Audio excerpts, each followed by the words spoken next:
My sister Anna is special need. She has severe autism, and while she is verbal, most of her communication is physical, like sign language, due to her social discomfort. She does speak around family though, and has pretty bad cognitive skills. She can't comprehend boundaries and lives with our parents, so they can best watch her. I am getting married in 3 months. We planned a simple wedding and reception at my fiancé Michael's parents' barn and farm. Since it's all gonna be DIY and we aren't planning anything too expensive, we can do things pretty quickly since flowers, food, and decor will be provided by his family. I sent out invites last week and I asked that Anna not come.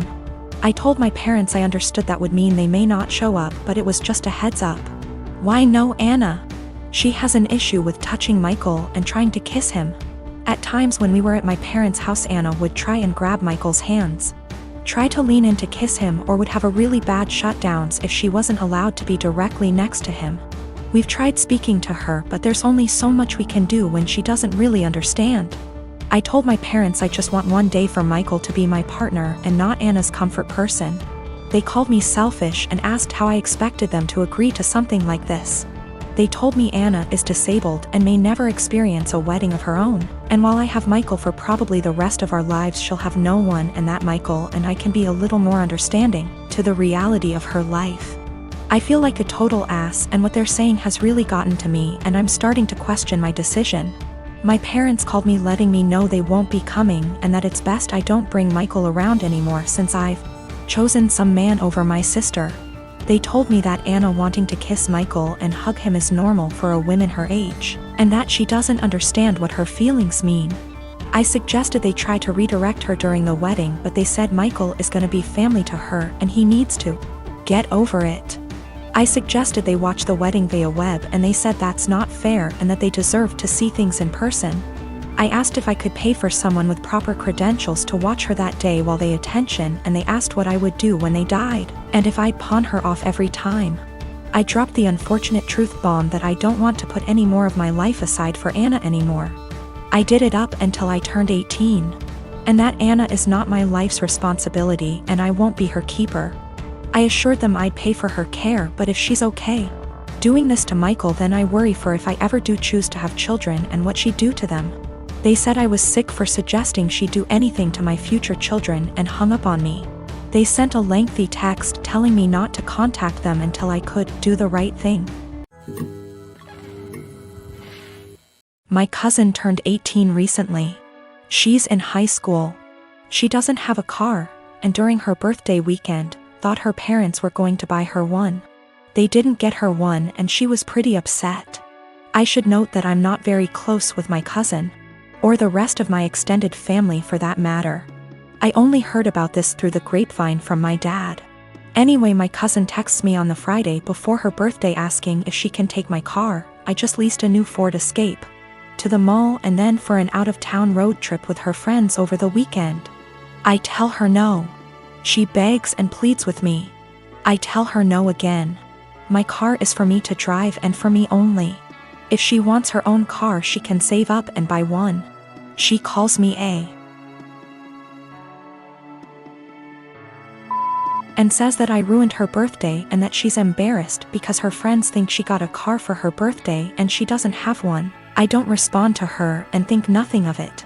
The weekend comes and I sleep in very late on that Saturday, waking up at 1 p.m, don't judge. Even though my car is parked in my driveway and my gate is closed, I come to realize that someone egged and TP'd my car. With many, many eggs and 5 to 6 rolls of TP. And since the weather was warm outside, the raw egg baked into my car, along with the dried up toilet paper, destroying the paint. Since I have security cameras around my house, I decide to go back and watch. At around 9:30ish that morning, I see my cousin and a bunch of her stupid friends vandalizing my car. I'm surprised she didn't smash the windows and poke holes in the tires too. I press charges and my cousin is in legal trouble. Her and her parents are pissed off at me for pressing charges, her parents telling me that she's just a kid, and that she's been through a lot of emotional stress doing virtual schooling for this past year, and that I should take that into consideration, and that I should be ashamed of myself for pressing legal charges against my baby cousin. That I'm almost 30 and don't I remember what I was like at that age? I do remember, and I wasn't stupid enough to egg anyone's car. And can't she work something out with me, like doing chores around my house for money if I drop the charges, that she's young, that she doesn't need a felony on her record, etc., and that it was just a prank. Right after I pressed charges, my cousin was calling and texting me over and over saying that this could have been avoided had I let her take my car. I need to add that my cousin already has a felony on her record, a DUI. She's not remorseful of anything. Also, my aunt and uncle will not pay me for the damages. They just want me to drop the charges and pay for everything myself like nothing happened. My wife and I have been together for 5 years, married for 4. She had a bad marriage before me and had a child. I had no problem stepping up to the plate to help her raise her child. The father wants nothing to do with my wife or his kid. To the point, I had 2 friends that I've had since I was 16. They were both female and I had dated one of them for 4 years, but we split up, agreeing that we made better friends than an actual couple. This never happens in real life apparently. She's always been my go for advice, and I made our friendship 100% transparent for my wife when we first met, and never did anything. Out of habit, my friend and I still said we loved each other, but more if a platonic love. We both loved our current partners and never wanted anything between each other.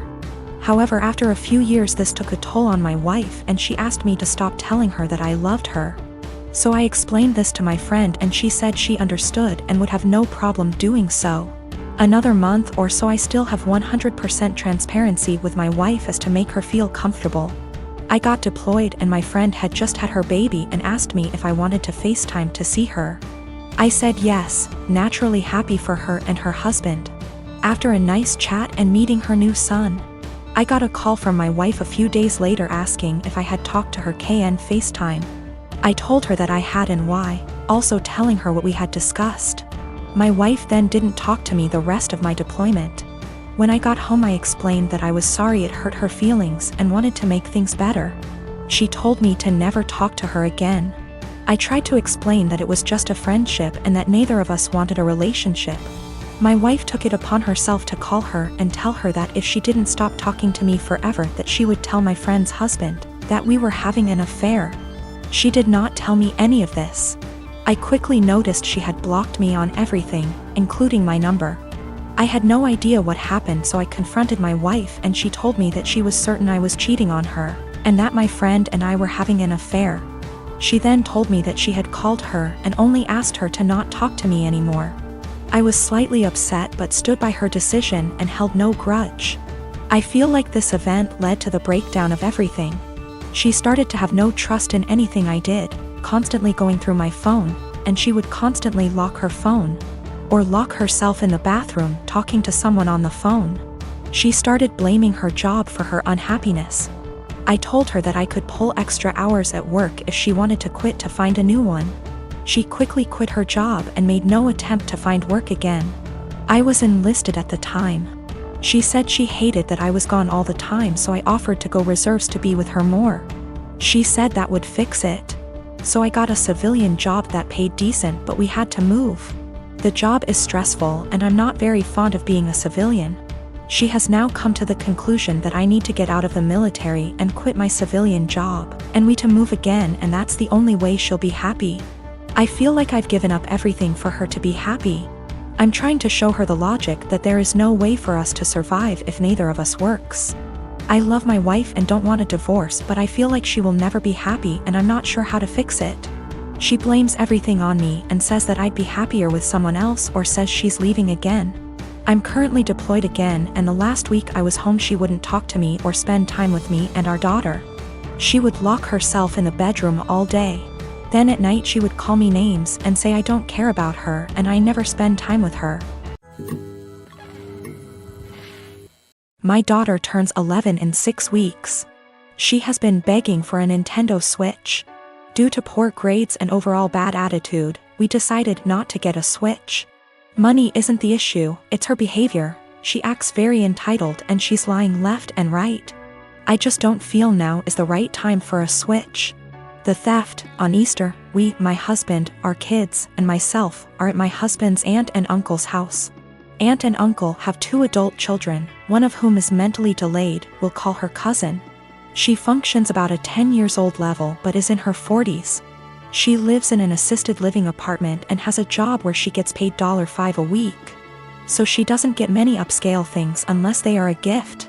Well, cousin had an old Game Boy that she saved up to buy and was playing while we were there.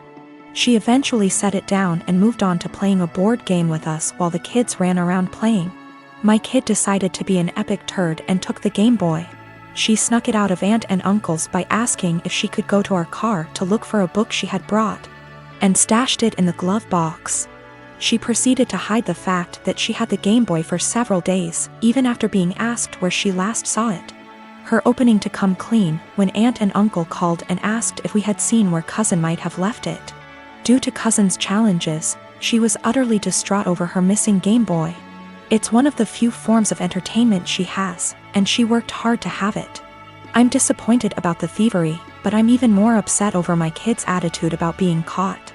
I only found out about it because her sisters ratted her out. Even then, she absolutely refused to tell me the truth and tried to pin it on her sisters. It wasn't until I sat there and thought about it that I knew she was lying to me. Once I told her I knew it had to be her because of XYZ did she finally confess. Her behavior only got worse from there. She refused to apologize when Uncle and cousin came by to get the Game Boy, and had the balls to act like SHE was the one being wronged. I feel like I need to drop the hammer on her and send the message home that stealing is not okay. I think that purchasing the Switch, with my daughter's help from money she would earn by doing extra chores, and having her give it to cousin might be a good way to deliver that message while simultaneously giving cousin a nice upgrade to make amends. I mentioned this to a friend and they said this would be a move because birthday. I don't really think that matters, but the comment was enough to make me question myself. I do intend on giving my kiddo the opportunity to earn a Switch down the line, just not in such close proximity to this incident. Not sure how or when, since I have a SO to consult, but the opportunity will be provided in some way. Our therapist is of the opinion that my daughter largely has these issues because of the inconsistent co-parenting relationship her bio dad has with my husband and I. My husband and I are big on structure, boundaries, natural consequences, and following through. Her bio dad is the exact opposite of us. He and his family hardly ever tell her no to the things she wants, and give her a ridiculous amount of treats, toys, candy, etc., and this is causing her to be confused, to struggle with our expectations, and express herself negatively. I assure you, we have been addressing these behaviors for quite some time.